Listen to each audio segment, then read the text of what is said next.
दया, हाँ बोलिए टप्पू के पापा। वो मैंने तुम्हें जो 20,000 रुपए दिए थे वो कहाँ है? वो मैंने अलमारी में कपड़ों के ढेर के बीच में रख दिए हैं। हाँ तो जा लेके आ। हे माँ, माता जी, वो कपड़े तो मैंने गरीबों को दान दे दिए हैं। ગયા વર્ષમાં મેં 45 થી 50 પ્લસ પ્રોગ્રામ કર્યા છે. ઠાકોરના ઠાકોર તારા બંધ દરવાજા ખોલ ખોલ ખોલી નાખ. તો તમે કેટલા વર્ષની ઉંમરથી શરૂઆત કરી? જ્યારે હું નાની હતી 4-5 વર્ષની ત્યારે મારો હાથ હાર્મોનિયમની ધમણ સુધી પહોંચતો ન હતો. ત્યારે મારા માતા પિતા ધમણ આપતા ને હું વગાડતી હાર્મોનિયમ. કોઈ વખત એવો વિચાર આવે કે ભગવાને મારી સાથે કેમ આવું કર્યું, કે આ વસ્તુ મને વરદાન તરીકે આપી છે કે શાપ તરીકે આપેલું? એ હું ને ઠાકર ભેળા ભણતા તેદી ઠાકર હતું જૂઠો,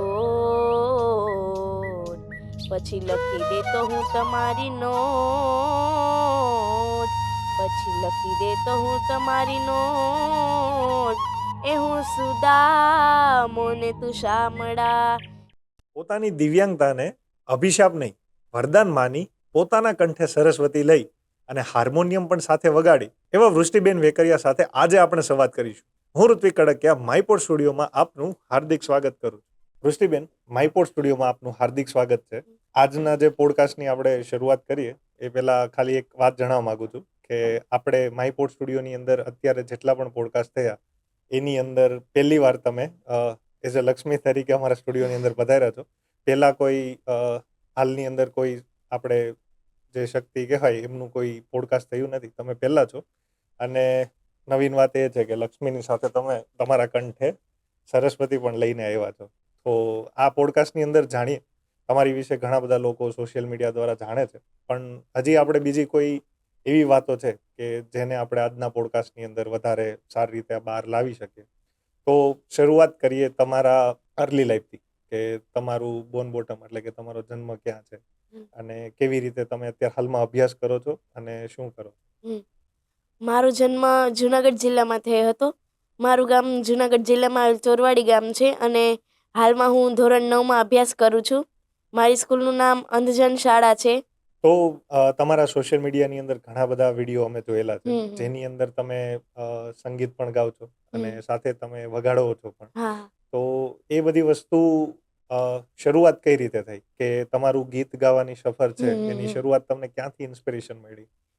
જ્યારે હું નાની હતી ત્યારે હું મંદિરે જતી મારી દાદી સાથે. ત્યાં સત્સંગ થતો, ત્યાં હું ગાતી અને પછી ધીમે ધીમે મને સંગીત શીખવાનો શોખ થયો. પછી ધીમે ધીમે સંગીત શીખ્યું અને ગયા વર્ષમાં મેં 45 થી 50 પ્લસ પ્રોગ્રામ કર્યા છે. આ રીતે મને ગાવાની પ્રેરણા મળી. સરસ. એટલે તમને તો હું એવું તો ન કહી શકું કે તમે કેટલા વર્ષ નાના હતા ત્યારથી શરૂઆત કરી, કારણ કે હજી ખરેખર અત્યારે તો નાના છો. આઈ થિંક તમે અત્યારે 9મા ધોરણમાં જ છો.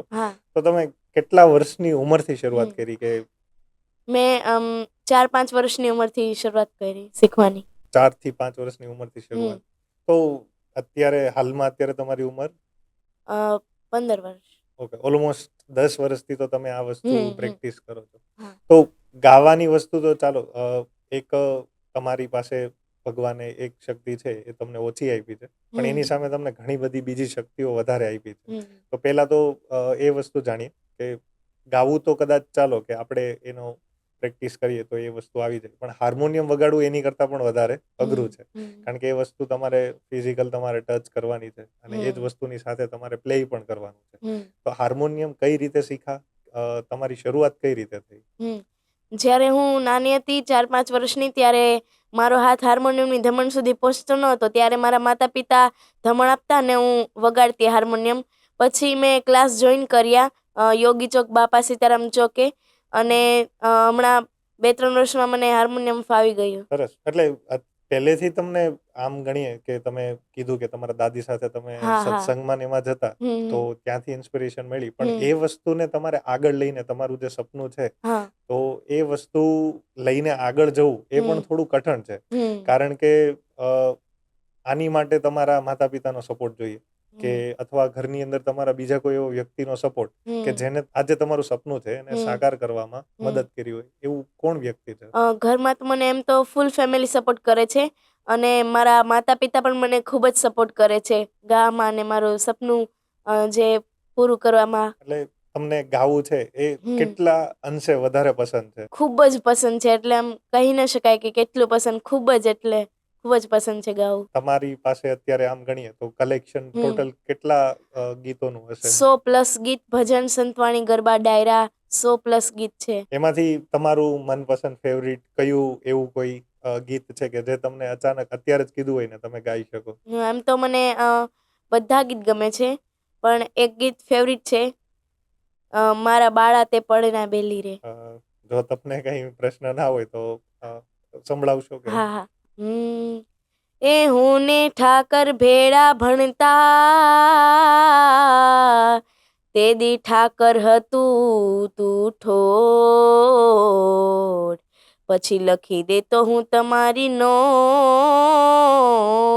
પછી લખી દે તો હું તમારી નોટ. એ હું સુદામો ને તું શામળા, હે મારી જીભ લડી જશ ગાવે રે, મારી જીભ લડી જશ ગાવે રે. એ મારા બાળા તે પડના બેલી રે, સીધ જવશો માયાને તમે મેલી રે. ગોકુળના ગિરધારી ઘેર આવો રે, એ મારે એક સંદેશો કેવો રે. સરસ, ખૂબ સરસ. સાંભળીને રિયલમાં મને પણ વધારે આનંદ થયો. ઘણી વખત સોશિયલ મીડિયામાં તો તમારી રીલો જોઈ છે, પણ આ બધી વસ્તુની અંદર હવે આપણે થોડાક ઊંડાણમાં ઉતરીએ. અત્યારે તમે જે તમારી પાસે આ આવડત છે, તો એ વસ્તુને એક કોઈ વખત એવો વિચાર આવે કે ભગવાને મારી સાથે જ કેમ આવું કર્યું, કે આ વસ્તુ મને વરદાન તરીકે આપી છે કે શાપ તરીકે આપેલી છે? ના, એવો વિચાર કારણ કે મને આવતો નથી, કારણ કે ભગવાને મને વરદાન આપ્યું છે એવું મને લાગે છે, કારણ કે હું મારી અંદરની દુનિયામાં ખૂબ જ ખુશ છું. આ દુનિયા મારી ખૂબ જ વિશાળ છે ને હું આ દુનિયામાં ખૂબ જ ખુશ છું. એટલે મને એવો ક્યારે વિચાર નથી આવતો કે ભગવાને મારી સાથે આવું કેમ કર્યું, મારી સાથે જ કેમ કર્યું. એટલે મને આ ભગવાને જે આપ્યું છે ખામી, એ મને વરદાન સ્વરૂપ લાગે છે. તો એક બીજો પણ સવાલ કે દુનિયા છે એ સુંદરતા, સૌંદર્ય છે, એને કંઈક અલગ જ વ્યાખ્યા આપે છે. તો તમારા મતે જે તમારી દુનિયા છે એ પ્રમાણે તમે શું વિચારો છો કે સુંદરતા અને સૌંદર્ય એ શું હોઈ શકે? હમણાં તો જનરલી લોકો એવું જ માને છે કે જે રૂપ હોય કાળા ધોળા એવી રીતે એમાં જ સૌંદર્ય માને છે, પણ અંદરથી જેવા વિચાર આપણે દિલ સાફ હોવું જોઈએ એ સુંદરતા છે. લોકો આપણે કંઈક કરી બતાવવાનું કે આપણું નામ કરવાનું એ સુંદરતા છે. તમારી જેવા જે બીજા પણ બાળકો છે કે જે બાળકો એક પોતાની હોપ છે એ ખાલી ભાઈ મારી પાસે આ હોય તો આ થાય. ઘણા બધા આજના યુવાનો છે કે જેને બધી ફેસિલિટી જોઈએ છે, ભાઈ મને આ વસ્તુ મળે તો હું આ કરી શકું, મને આ વસ્તુ મારી પાસે હોય તો મારાથી થાય. તો એ વસ્તુની રાહ જોઈને બેઠા છે. તો એમની પાસે બધું હોવા છતાં પણ કંઈ નથી, અને એ વસ્તુ વિશે તમારી પાસે અમુક અંગ નથી છતાં પણ તમે એ વસ્તુની અંદર આટલા માહિર છો, તો એની પાછળ કયો એવો વિચાર છે? એ વસ્તુની પાછળ આપણે જે આપણા અંદર જે ખામી હોય તેને ખૂબી બનાવવાની, ને આપણે જે અંદરની જે કળા હોય, કોઈ પણ કળા કે આવડત હોય તેને દુનિયાની સામે બહાર કાઢવાની અને ઉજાગર કરવાની. સરસ. તો આમ જોઈએ કે અત્યારે તમે જે ગીતો ગાવ છો, તો એ ગીતોની અંદર તમે કયા પ્રકારના ગીતો ગાવું તમને વધારે પસંદ છે? મને એમ તો ડાયરા, ભજન ને એવા બધા ગીતો પસંદ છે. હાલની અંદર તમે અત્યારે ડાયરા સિવાયના બીજા કયા કયા એવા કાર્યક્રમો અથવા પ્રોગ્રામમાં જાઓ છો? લગ્ન ગીત, ગરબા, સંતવાણી અને એવા વગેરે પ્રોગ્રામમાં જાઉં છું. અને છેલ્લા કેટલા વર્ષોથી? હમણાં 1 વર્ષ થયા. અને 1 વર્ષમાં આપણે સ્ટાર્ટિંગમાં વાત થઈ એ પ્રમાણે 50 થી વધારે તમે કાર્યક્રમો. ખરેખર ખૂબ સુંદર વાત કહેવાય કે આટલા ટૂંક સમયની અંદર આટલી બધી સિદ્ધિ હાંસલ કરવી. તો એ બધા તમે પ્રોગ્રામની અંદર જાઓ છો, એની અંદર હાલની અંદર થોડા સમય પહેલાની વાત છે, આઈ થિંક મેં એવું સાંભળેલું કે 2 ગાયોને દત્તક લીધેલી. તો એની વિશે પૂરી માહિતી તમે જણાવી શકો શું હતું? હા, મારો હમણાં જ પ્રોગ્રામ હતો ભાવનગર કોબડી ગામમાં.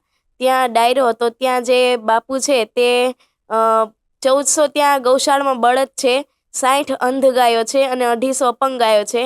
તો મને એવો વિચાર આવ્યો કે ડાયરામાં મને જે ભેટ કે સોગાત મળે છે તેમાંથી હું 25% આ ગાયોમાં કે આવા કોઈ સેવા કાર્યમાં આપું.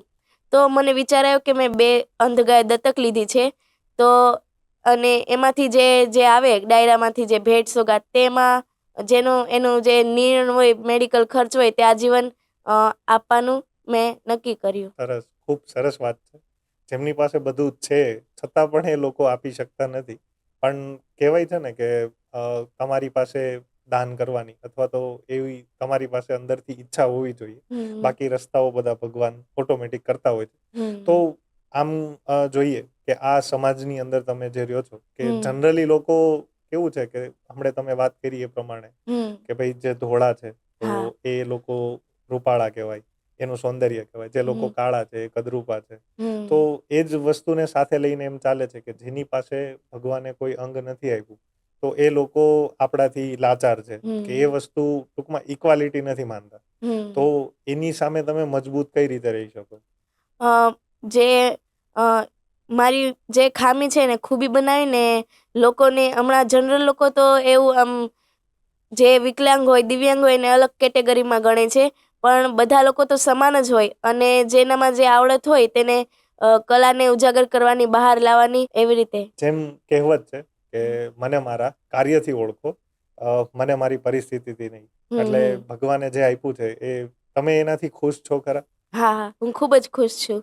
તો એ વસ્તુ તમે આગળ તમારું સપનું છે એ તમે ક્યાં તમે જોવો છો કે તમારું આગળનું સપનું શું છે કે તમે કઈ હમ. એવી ઈચ્છા ધરાવો છો? મારું આગળનું સપનું છે કે હું ખૂબ સારી કલાકાર બનું, ખૂબ નામના કમાવું અને મારા માતા પિતાનું નામ રોશન કરું. સરસ. કોઈ વખત તમને એવું ઈચ્છા ખરી કે આગળ જતા હજી પણ આ સંગીતની અંદર જઈ અને પોતાના આલ્બમ સોંગ અથવા તો રિયાલિટી શો ની અંદર જવાની કોઈ હા, ઈચ્છા છે. કયો રિયાલિટી શો ની અંદર તમને અત્યારે હાલની અંદર ઈચ્છા છે કે આપણે એની અંદર ટ્રાય કરવી છે ખરી?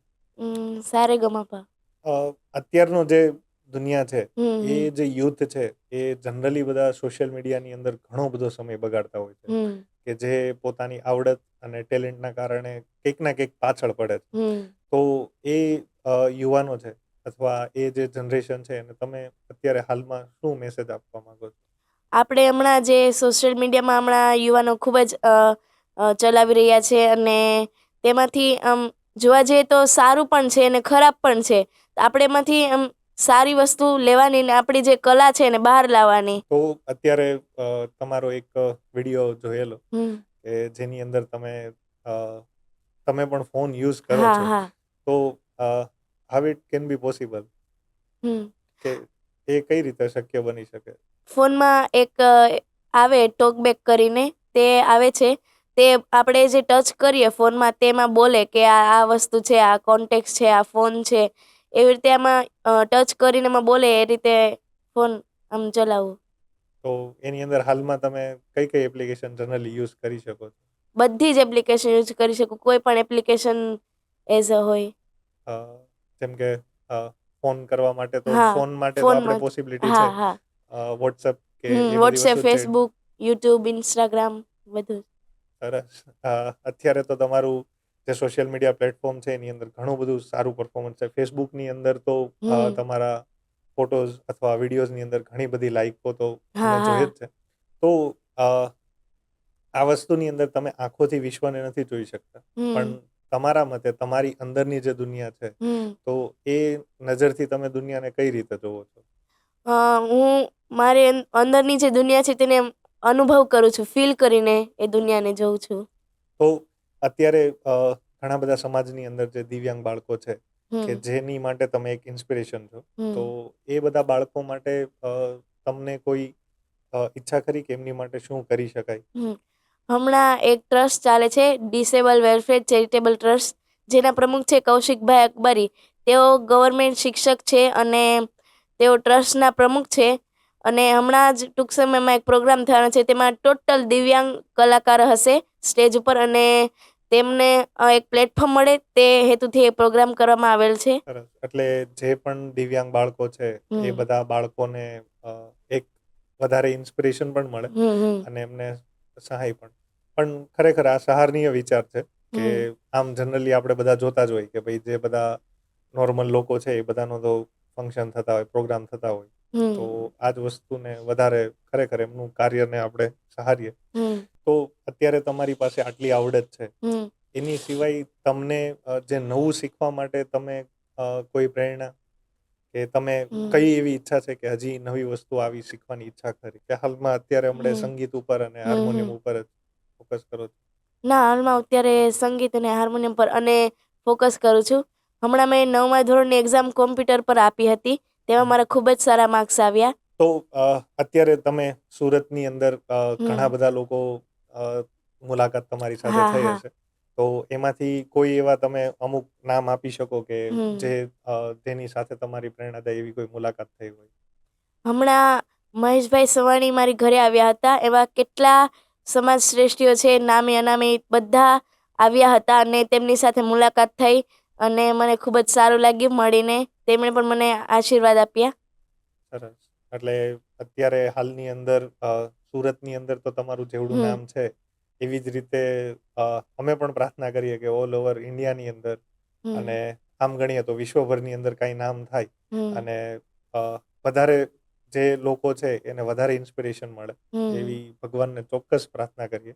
હમ અ, આપણે થોડાક રમૂજી સાઈડ હમ જઈએ કે હમ તમારી એક રીલ જોયેલી કે જેની હા અંદર હા તમે સારી એવી મિમિક્રી કરી શકો છો. હમ તો એ કેરેક્ટર હતું તારક ફેમસ મહેતા કા તારક ઉલ્ટા મહેતા કા ઉલ્ટા ચશ્માના, જે આપણે દયા ભાભી કહી ભાભી શકીએ. હા તો અમારી સામે પ્રસ્તુત કરી શકો છો? हाँ हाँ अरे बापूजी हाँ बोल जेठिया ये दया कहाँ है आपको पता है वो बहू है रंगोली के पास अच्छा अब ये रंगोली कहाँ है बहू के पास अच्छा अब ये बहू कहाँ है आस पास अच्छा तो अब ये आस पास किधर है ए जेठिया दरवाजे के पास अच्छा मेन डोर के पास ना जेठिया दया हाँ बोलिए टप्पू के पापा वो मैंने तुम्हें जो 20,000 रुपए दिए थे वो कहाँ है वो मैंने अलमारी में कपड़ों के ढेर के बीच में रख दिए हैं हाँ तो जा लेके आ हे माँ माता जी वो कपड़े तो मैंने गरीबों को दान दे दिए हैं कौन है गरीब किसको दान दे दिए कहाँ है उनका कुछ एड्रेस बेड्रेस पता है अरे नहीं नहीं याद आया वो पैसे तो मैंने संभाल कर एक डिब्बे में रख दिए थे गेहूं के डिब्बे में वो जा तो लेके आ हे माँ माता जी वो तो गेहूं मैंने पिसवाने दे दिए दया नहीं नहीं नहीं याद आया वो पैसे मैंने संभाल कर अलमारी में रख दिए हैं हाँ तो जा लेकर आ फाइनल ना हाँ फाइनल ये लीजिए अरे सुनिए टप्पू के पापा सोसाइटी की सभी बहनें शॉपिंग पर जा रही है हाँ तो क्या पैसे चाहिए अरे नहीं वो तो मेरे पास है मैं ये बोल रही थी कि आपके लिए कुछ लेके आऊं कुछ फालतू खर्च करने की जरूरत नहीं है मैं फालतू खर्च कर रही हूँ अरे आप फालतू खर्च कर रहे हैं मैंने कब फालतू खर्च किया अरे आप जो पिछले साल वो आग बुझाने की मशीन लाए थे वो अभी तक कहाँ काम में आई है ए नॉनसेंस उसको काम में लाने के लिए क्या मैं घर में आग लगाऊं भगवान मैं भी किससे बात कर रहा हूँ સરસ સરસ સરસ. ખરેખર જે આવડતની કોઈ સીમા નથી. આમ ગણીએ તો શીખવા માટે કોઈ સરહદ નથી. એટલે જેટલી પણ વસ્તુ તમે કરો છો એ વસ્તુ અમને પણ થોડીક પ્રેરણા મળે છે. અને હાલની અંદર અત્યારે જેટલા પણ લોકો પોડકાસ્ટ જોવે છે એ બધાને પણ ખરેખર પ્રેરણાદાયક તમે બનો છો. તો અમે પણ એવું શીખીએ કે અત્યારે અમે કરીએ છીએ, તમારી સામે તો કાંઈ નથી. અમે પણ એવી પ્રયાસો કરીશું કે તમારી જેમ જ ઘણા બધા લોકો છે કે જે આ પોડકાસ્ટની અંદર લાવી અને એમને પણ તમારી જેમ સમાજની સામે લાવીએ કે એ પણ અમારી એક સેવા થશે, જેનાથી ઘણા બધા લોકો પ્રેરણા પણ મળશે. તો પોડકાસ્ટનો અંત કરતા પહેલા એક ખાલી તમે જે ઓડિયન્સ છે એને તમે કોઈ શું એવો સંદેશ આપવા માંગો છો? હું ઓડિયન્સને ખાલી એટલો સંદેશ આપવા માંગુ છું કે જે આપને ભગવાને આપ્યું છે એમાં આપણે ખુશ રહેવું જોઈએ અને આપણે એવું નહીં કે સમય આવશે ત્યારે કરીશું. જ્યારે આપણે સમય લાવવો પડે આપણે જે આપ્યું છે એમાં ખુશ રહેવું અને મસ્ત રહેવું. તમારો માયપોડ સ્ટુડિયો ટીમ દ્વારા ખૂબ ખૂબ આભાર. ફરીવાર આવી રીતે મુલાકાત કરતા રહીશું. ફરીથી તમે કોઈ નવી સિદ્ધિ હાસિલ કરીશો અને ફરી આપણે માયપોડ સ્ટુડિયોની અંદર આવી જ મુલાકાત કરતા રહીશું. ખૂબ ખૂબ આભાર.